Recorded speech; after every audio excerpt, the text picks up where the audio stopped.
Okay, Johnson has lost the South. Goldwater has given voice to the silent majority, these people inspired by religious revivals, by suburbanization. Let's keep going.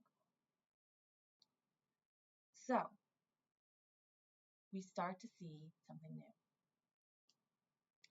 People are starting to flip. And after having these democratic leaders who are supposed to be small government, but are actually expanding the government, people start to be like, okay, let's change the tune. So first off, after Johnson, we have Nixon. So I know Nixon has a really bad, he doesn't have the best rap today, but at that time, he was seen as someone different and someone better.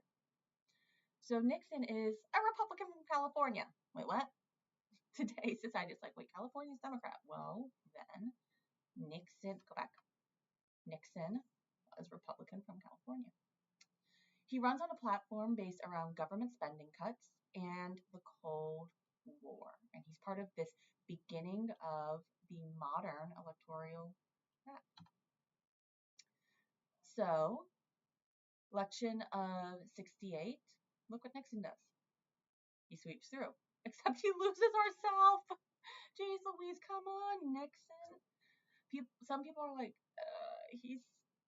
people are not sure about him, so they vote for a third party who has modern Republican values. So that's the only reason he loses the South. But Nixon does really well with his first election. When he's reelected, well, he sweeps everywhere but Massachusetts. It's that popular. Now, Nixon, as you remember, gave voice to the silent majority, and people are like, yes, we've come here. We finally have somebody who has our values. But Nixon does something, well, a little concerning. Nixon decides that he is going to spy on Democrats. And this is illegal. It is illegal 100%. You cannot spy on your political opponents. So he orders that the Democratic my brain turned off, headquarters in DC are to be wiretapped. And this leads to the Watergate scandal because it comes out that he does this. So Nixon's indicted.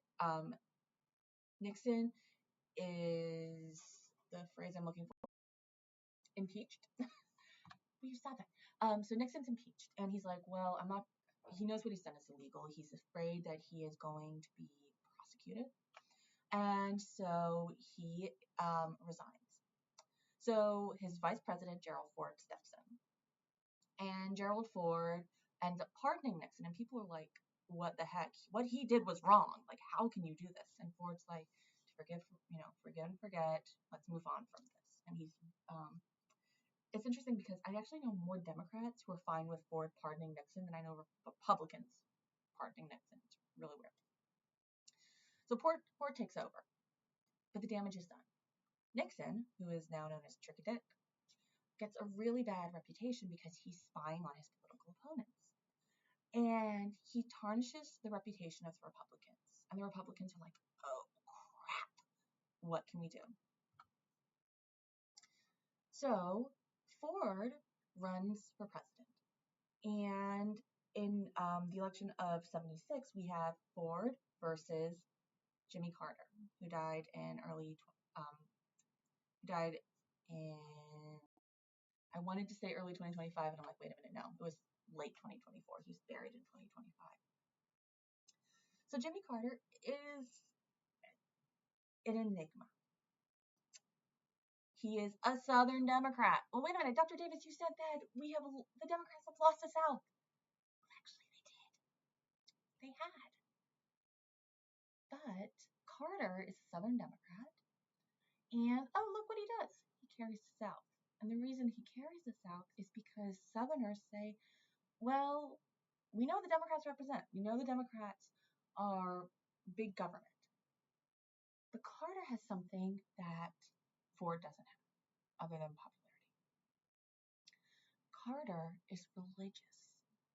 And so the Democrats in the South vote for him because they're being influenced by these evangelical revivals that we talked about in a previous video. And they see him as a very trustworthy person. They don't like his politics, but he is religious. And they're like, finally, there is someone who will take our religious values to heart and who will take them to the government. That was the idea. So Carter defeats Ford, and it's not a landslide. Look at this. This is not a landslide by any stretch of the imagination, but he does carry this out. While in office, Carter expands social welfare programs. And people are like, wait a minute, what? Like, we believed you were going to use your religion, and we were hoping that your religion would guide you to a smaller government, but Carter ends up expanding welfare programs, which leads to his downfall and the election of Reagan.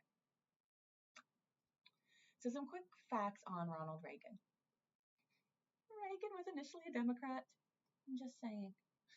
Reagan actually supported the idea of big government under Roosevelt. So he thinks that Roosevelt, took it a bit too long, but he supported the government under Roosevelt. He only becomes a Republican under President Eisenhower. And he does so because he says, well, I support the military. I support military expansion in the midst of the Cold War. And so he's driven by Cold War politics to say, well, if Ike is Republican, I'm going to be Republican too. And so he promotes a lot of Cold War values.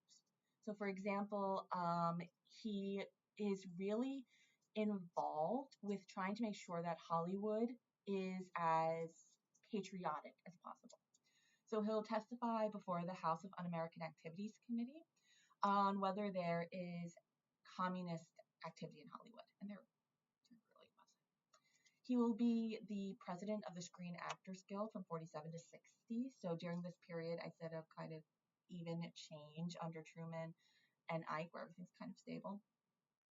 He will be, as president of the Screen Actors Guild, he'll be really involved with making sure that there aren't any communists who can work in Hollywood. So Reagan was actually really, really involved in politics from the 30s onwards. He goes from supporting FDR to flipping and then becoming a Cold War warrior. But the moment people start kind of taking him seriously with politics is under Goldwater. Goldwater's campaigning, and so he goes to I don't know why I said Nixon. He goes to Reagan, and he's like, hey, Reagan, I know you have similar values to me. I need you to talk about them and give a speech. And so Reagan gives a speech called the Time for Choosing speech, and that's going to be linked in for you to watch part of it.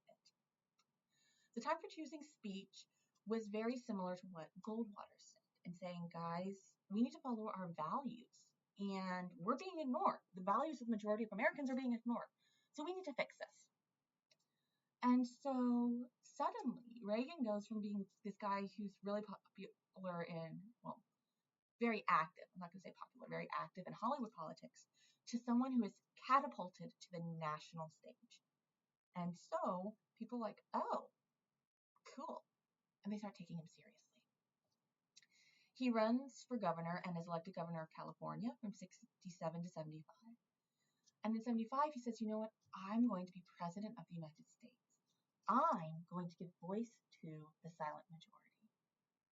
And it's Reagan who cements the shift that we saw under Goldwater, but more importantly, creates our modern political